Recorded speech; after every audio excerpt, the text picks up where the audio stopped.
کراچی بدستور مانسون کے ایک انتہائی طاقتور سسٹم کی لپیٹ میں ہے۔ جمعے کو شہر کے مختلف علاقوں میں کئی گھنٹے تک جاری رہنے والی موسلادھار بارش نے نظام زندگی درہم برہم کر کے رکھ دیا۔ شدید بارش کے باعث کراچی میں اربن فلڈنگ کی صورتحال پیدا ہو چکی ہے۔ عید الاضحیٰ سے محض چند روز پہلے شروع ہونے والی موسلادھار بارشوں نے شہریوں کی عید کی تیاریوں کو بہت زیادہ متاثر کیا ہے، خاص طور پر جو لوگ قربانی کے جانور خرید کر گھر لے آئے تھے۔ اب ان بے زبان جانوروں کو سنبھالنا مشکل ہو رہا ہے۔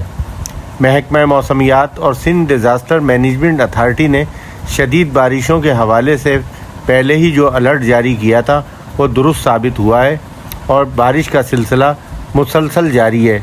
حکومت سندھ نے بارشوں سے نمٹنے کے لیے ندی نالوں کی کئی ہفتے پہلے صفائی شروع کرائی تھی، لیکن بارشیں جس شدت کے ساتھ جاری ہیں، ان کے سامنے یہ تمام تر تیاریاں اتنی زیادہ مؤثر ثابت نہ ہو سکیں۔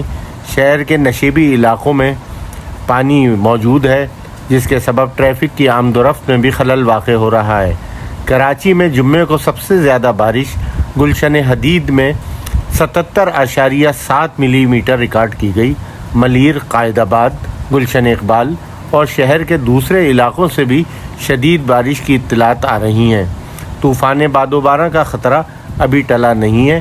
ماہرین موسمیات کا کہنا ہے کہ بارش کا سلسلہ ہفتے اور اتوار کو عید کے روز بھی جاری رہ سکتا ہے۔